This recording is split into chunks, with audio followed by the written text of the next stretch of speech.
벽선사호 여러분 반갑습니다.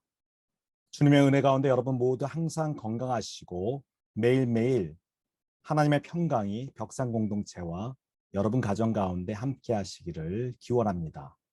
오늘의 본문 말씀 보시겠습니다. 본문 말씀은 열왕기상 19장 11절에서 12절 말씀입니다. 주님께서 말씀하셨다. 이제 곧 나 주가 지나갈 것이니 너는 나가서 산 위에 주 앞에 서 있어라. 크고 강한 바람이 주님 앞에서 산을 쪼개고 바위를 부수었으나 그 바람 속에 주님께서 계시지 않았다. 그 바람이 지나가고 난 뒤에 지진이 일었지만 그 지진 속에도 주님께서 계시지 않았다. 지진이 지나가고 난 뒤에 불이 났지만 그 불 속에도 주님께서 계시지 않았다. 그 불이 난 뒤에 부드럽고 조용한 소리가 들렸다. 아멘. 우리 주변에 우울증 때문에 고생하는 분들이 많이 있습니다. 팬데믹 상황에서 우울증으로 인한 고통은 더욱 심화되고 있습니다. 여러분도 우울해서 잠도 못 주무시고 밥맛도 없고 삶이 참 힘들었던 적이 많이 있으시죠. 우리 모두 우울한 감정 속에서 자유롭지 못합니다. 이 우울한 감정은 잘못 다스리면 아주 심각해져서 며칠이 가고 몇 달이 가고 몇 년이 가서 결국 죽음으로 몰아갈 수도 있습니다. 특히 우울증은 자신은 물론이거니와 가족과 친구, 동료 등 주변 사람들에게까지 많은 고통을 주는 질환입니다.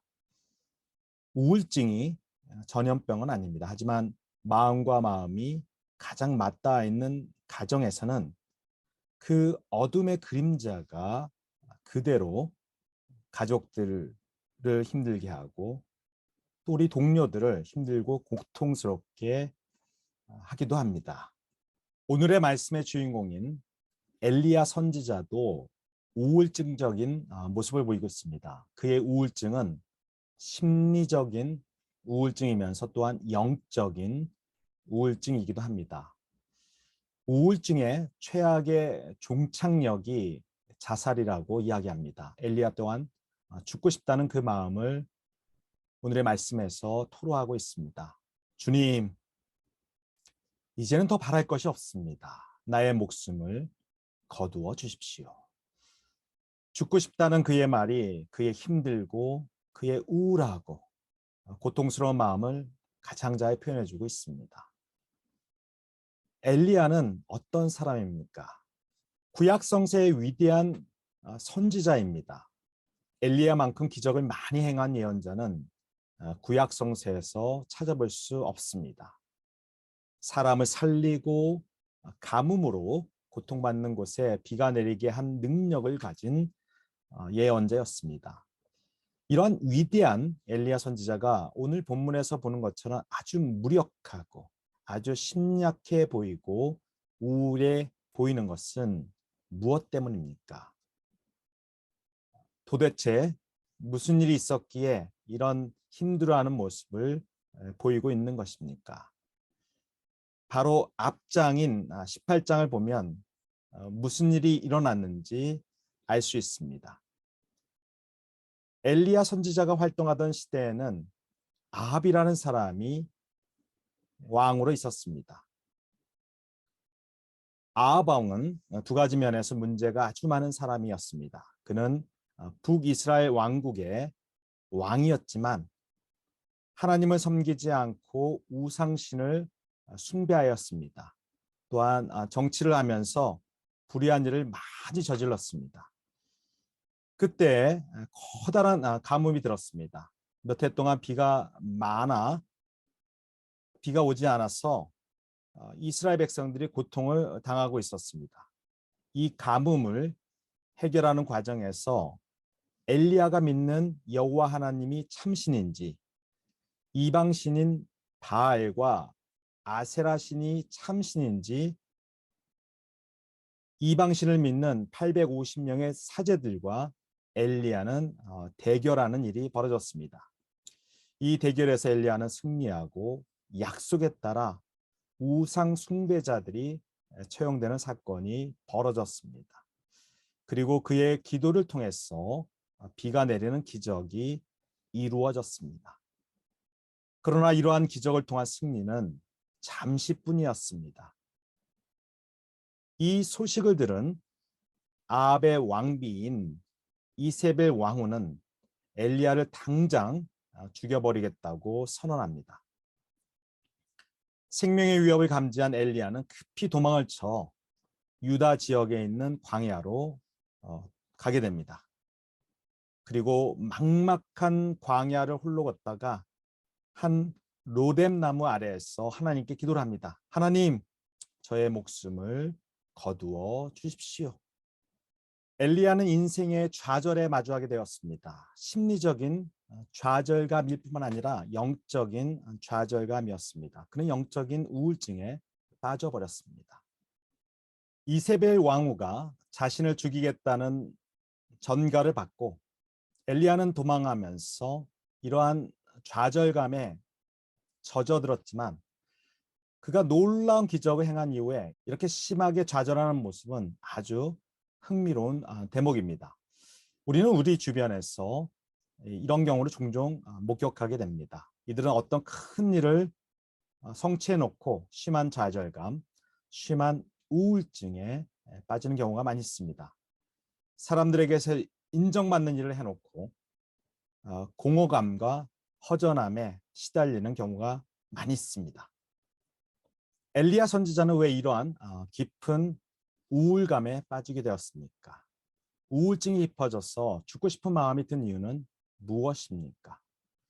엘리야에게 세상은 절망적으로 보였고 더 나아가 세상에 나만 홀로 남아있다는 고독감이 엘리야를 힘들게 하였습니다. 이러한 깊은 좌절감에 빠져 있고 헤어나올 수 없어 보이는 우울의 늪에 빠져 있는 엘리야에게 하나님은 어떻게 다가오셨습니까? 주님께서 엘리야에게 이렇게 말씀하십니다. 이제 곧 나 주가 지나갈 것이다. 너는 나가서 산 위에 주 앞에 서 있어라. 그리고는 강한 회오리 바람이 산을 쪼개고 바위를 부수면서 지나갔습니다. 그러나 그 바람 속에 주님이 계시지 않았습니다. 그리고 어마어마한 굉음과 함께 지진이 일어나서 땅이 갈라졌습니다. 그러나 그 지진 속에도 주님은 계시지 않았습니다. 그리고 나서 커다란 불길이 활활 타올랐습니다. 그런데 거기에도 주님은 찾아볼 수가 없었습니다.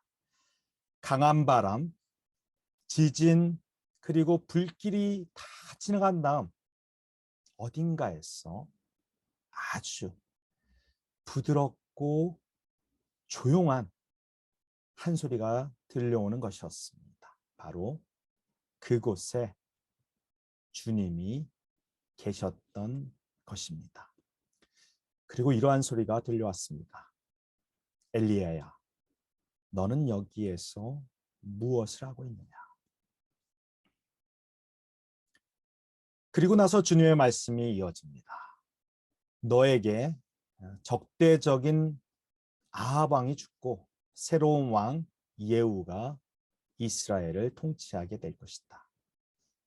엘리야 자신의 후계자 엘리사에 대한 약속도 해주십니다. 그리고 이방신인 바알신에게 무릎을 꿇지 않은 7천 명의 하나님의 사람이 남아있다는 말씀도 해주십니다. 이 말씀의 의미는 무엇입니까? 절망적으로 보이는 세상 속에서도 우리는 혼자가 아니라는 점입니다. 하나님의 뜻을 따른 사람들이 세상 곳곳에 7천 명이 있다는 위로의 말씀이었습니다. 그러나 무엇보다도 가장 큰 위로가 되는 것은 홀로 있는 엘리야와 함께 하시는 주님의 음성에 있습니다. 그 음성은 부드럽고 조용하고 세미한 음성이었습니다. 절망과 낙심에 빠져서 우울해지고 인생을 끝내고 싶을 때 성서에서는 무엇이라고 말하고 있습니까? 조용하고 세미한 음성으로 말씀하시는 하나님을 만나라는 것입니다. 조용하고 부드럽게 말씀하시는 주님의 말씀을 겸손히 들으라는 것입니다. 벽산사호 여러분, 우리가 아주 힘들 때 어떤 기적적인 상황으로 보여주시는 하나님을 찾을 것이 아니라 조용하게 그리고 부드럽게 다가오는 주님의 말씀에 귀 기울이시기를 바랍니다. 자연의 가장 강력한 일들은 아주 조용하게 일어납니다. 지구도 조용하게 돌고 태양도 조용하게 떠오르며 또 이슬도 조용하게 내립니다.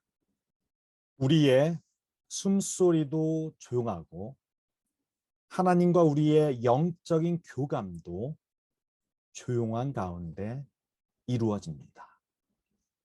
조용하고 부드럽고 세미하게 말씀하시는 우리 주님과 깊은 영적인 교제를 통해서 우울감과 고독감을 이겨내시고 성령 안에서 역동적으로 살아가시는 저와 여러분 되시기를 주님의 이름으로 기원합니다.